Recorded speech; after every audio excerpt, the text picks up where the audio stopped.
தங்கச்சின்ற பிள்ளையில சொல்றீங்க. ஏன் சில வேளை உங்களோட சகோதரங்கள் அனுப்பி இருக்க கூடாது? சகோதரம் அனுப்புறேன்னு சொன்னா யார் அனுப்பி இருக்கலாம்?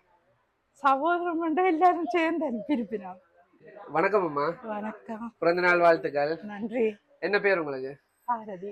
எத்தனாவது பர்த்டே இன்னைக்கு?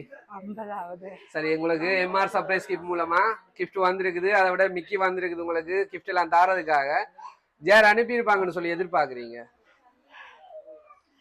எல்லாரும் சேர்ந்து செய்திருப்பினோம்.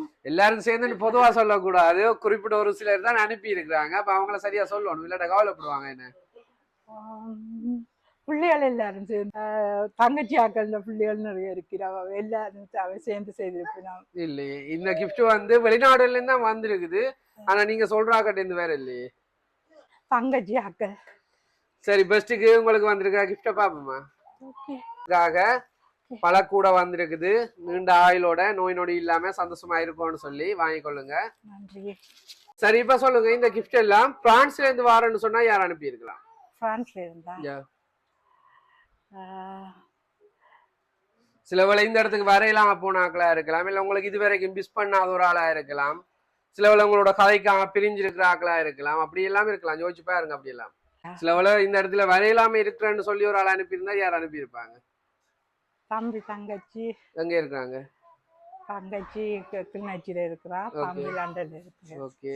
எப்படி இருந்தாலும் உங்களோட சகோதரங்களுக்கு அனுப்பிக்கிறீங்க. என்ன அப்ப உங்களோட கணவற்ற சைட்ல யோசிச்சு பாருங்க யார் அனுப்பியிருப்பாங்கன்னு சொல்லி. அனுப்பியிருக்கலாம் எல்லாரும் சேர்ந்து. உங்களோட சாதிட்ட யோசிக்கிறீங்க, ஆனா கணவற்ற சைட்டை யோசிக்கிறீங்க. கோவிக்க போறாங்க அப்புறம் எல்லாரும். இல்ல, அவைக்கு அது பெருசா தெரிஞ்சிருக்காது, இப்பதான் தெரியும். அப்ப இவக்கு கொஞ்சம் தெரிஞ்சுதாரு கூட. சில வேளை தெரியாம இருக்கிறார்கள் தான் இன்னும் உங்களோட பாசம் வச்சு கூட அனுப்பி இருக்கலாம். என்ன உங்களுக்கான அடுத்த கிஃப்ட் மிக்கின்ற கையில இருக்குது. இது என்னவா இருக்கும்? சாரியா இருக்காட்ட திருப்பி தந்துடுவீங்களா அங்கிட்ட? ஓகே. சரி, மிக்கி கொடுங்க, என்ன இருக்குன்னு சொல்லி பாக்கட்டும்.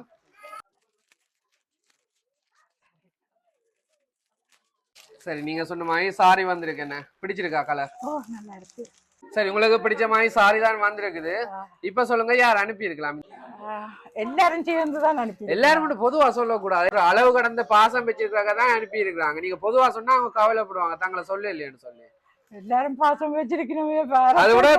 அதை விட இன்னொன்னு சொன்னவங்க, நீங்க சரியா சொல்லாட்டா கிஃப்ட் எல்லாம் திருப்பி எடுத்துட்டு போக சொல்லி கோவிச்சு கொள்வாங்களாம். சோ கிஃப்ட் எல்லாம் கொடுக்க தேவையில்ல, திருப்பி எடுத்துட்டு போக சொல்லி. அப்ப என்ன செய்யறோம் நாங்க? சரி, இந்த இடத்துல இருக்கிற ஒரு ஆள் அனுப்புறேன்னு சொன்னா யார் அனுப்பியிருப்பாங்க? ஒரு ஆளை சொல்லியா? தங்கச்சி. நீங்க தங்கச்சின்றீங்க. உங்களுக்கு எத்தனை சகோதரங்க? எனக்கு 7 பேர், 5 தங்கச்சியும். ஓகே. அப்ப தங்கச்சின்றீங்களே, எந்த தங்கச்சி அனுப்பியிருப்பாங்க? தங்கச்சி இல்ல, தங்கச்சி மகன். தங்கச்சி மகன் எங்க இருக்காங்க? அவர் சுவிஸ்ல இருக்கு. சுவிஸ்ல இருக்கு. என்ன பேர் அவருக்கு? அர்வின். அர்வின். சில வேளை அவங்களாம் இருக்கலாம், அதை விட வேற யாரா இருக்கலாம். உங்களுக்காக சாக்லேட் பொக்கே வந்திருக்குது. மிக்கிட்ட இருந்து வாங்கிக்கொள்ளுங்க. மிக்கி யோசிக்குது, கொடுப்போமா வேணாமா, யாரையும் சொல்றீங்க இல்லைன்னு சொல்லி. சரி, தங்கச்சின்ற பிள்ளையில சொல்றீங்க. ஏன் சில வேளை உங்களோட சகோதரங்கள் அனுப்பி இருக்க கூடாது? சகோதரம் அனுப்புறேன்னு சொன்னா யார் அனுப்பி இருக்கலாம்? சகோதரம் மட்டும் எல்லாரும் சேர்ந்து அனுப்பியிருப்பினோம். அதுலயும் குறிப்பிட்ட தனி ஒரு ஆள் அனுப்புறேன்னு சொன்னா யாரா இருக்கலாம்? அவ கூடுதலா எல்லாரும் சேர்ந்துதான் செய்வினோம் சொல்லி. என்ன சொல்ற, ஒரு தடவை விட்டு கொடுக்க கூடாதுன்னு யோசிக்கிற மாதிரி இருக்கு. ஆனாலும் கிஃப்ட் அனுப்பினாங்களுக்காக நீங்க அவங்கள்ட்ட பேரை சொல்லணுமே. சரி, உங்கள்ட்ட சைட் வேண்டாம், உங்கள்ட்ட கணவற்ற சைட்ல இருந்து நான் சகோதரங்க அவ 4 பேர். அப்ப அவங்கள்ட்ட சைட்ல இருந்து அனுப்புறேன்னு சொன்னா யார் அனுப்பி இருக்கலாம்? அவே அனுப்பியிருக்க கூடும். ஆனா அவ பெருசா அவைக்கு தெரிஞ்சிருக்காது, தான் தெரிஞ்சிருக்கும். அப்ப இது ஏற்பாடு செய்யறேன்னா கொஞ்ச நாளைக்கு முதல் தான் செய்திருப்பினா. சில வேளை திடீரென்று கூட ஏற்பாடு செஞ்சிருக்கலாம். நண்பர்கள் அல்ல உங்களோட பழகினாக்கள்னு சொல்லி அனுப்புறேன்னு சொன்னா யாரா இருக்கலாம்? தெரியாது, தெரியலையா? சரி, நீங்க யார சொல்றேன்னு யோசிக்கிறீங்க. உங்களுக்காக போட்டோ ஃப்ரேம் வந்திருக்குது. சில வேளை உங்களோட வாழையெல்லாம் போயிட்டு மிஸ் பண்ணி யாரும் அனுப்பியிருப்பாங்களோ கிஃப்ட் வேலை, கடந்த காலங்கள் எடுத்த போட்டோக்களை வச்சு அப்படி நினைவு பெருசா இருக்கட்டும் அனுப்பியிருப்பாங்களோ? அதுக்கு சாத்தியம் குறைவு. 50 வயசுல பெரிய ஒரு சர்ப்ரைஸா கொடுப்பேன், தன் அன்பு பாசத்தை வெளிப்படுத்த அப்படியே யோசிச்சிருப்பாங்களோ? அப்ப என்ன போட்டோ இருக்கும்னு சொல்லி எதிர்பார்க்கறீங்க? Family photo. சரி வாங்கி பாருங்க என்ன போட்டோ இருக்குன்னு சொல்லி பாப்போம். தர மாட்டீங்களா?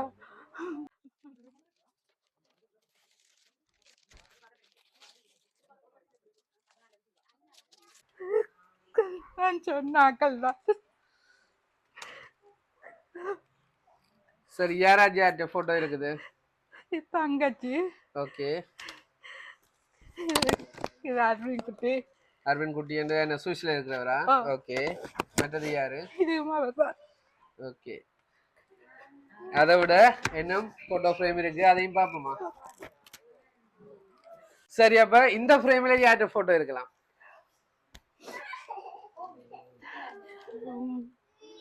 தம்பி. தம்பி எங்க இருக்காங்க தம்பி?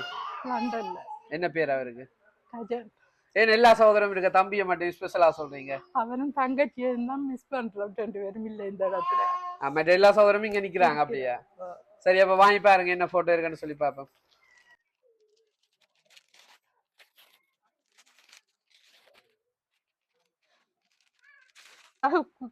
பேர பிள்ளைகள்.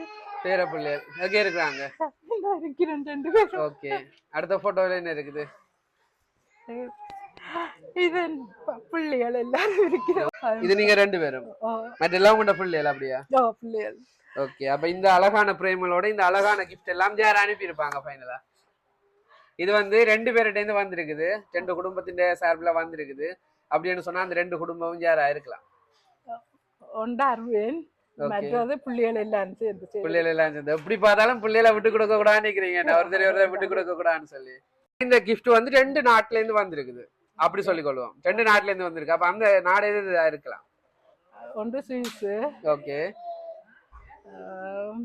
மற்றது சுவிஸ், பிரான்ஸ், லண்டன் எல்லாரும். 2 நாடு தான் நான் சொன்னேன், நீங்க எல்லா நாட்டையும் சேர்த்து சொல்லி கொண்டு வரீங்க. எல்லாரும் சேர்த்து அனுப்பியிருக்கிறாங்க. ஆனா இந்த கிஃப்ட் 2 நாட்டுல இருந்து வந்திருக்குது. அது சுவிஸ்ல இருந்தும் மற்ற பரிசுல செய்தவே, ஆனா எல்லாரும் சேர்ந்து செய்திருப்பினோம். அப்படி இருந்தாலும் விட்டுக்க கொடுக்க கூடாதுன்னு நினைக்கிறீங்க.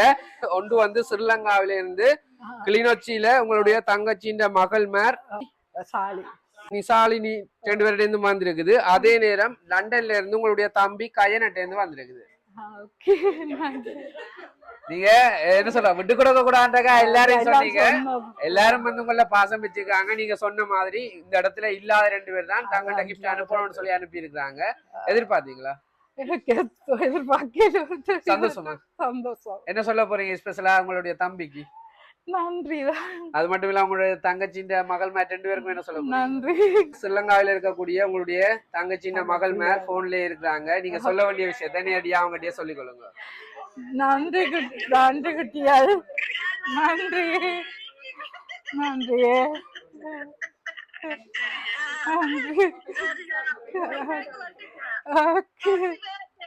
நன்றி. உங்களுக்கான பிறந்தநாள் வாழ்த்துக்களை தங்கச்சியினுடைய மகள் சார்பாகவும், லண்டன்ல இருக்க உங்களுடைய தம்பி சார்பாகவும், MR சர்ப்ரைஸ் சார்பாகவும், மிக்கி சார்பாகவும் நாங்களும் தெரிவித்துக் கொள்றோம். நன்றி. பிறந்தநாள் வாழ்த்துக்களை.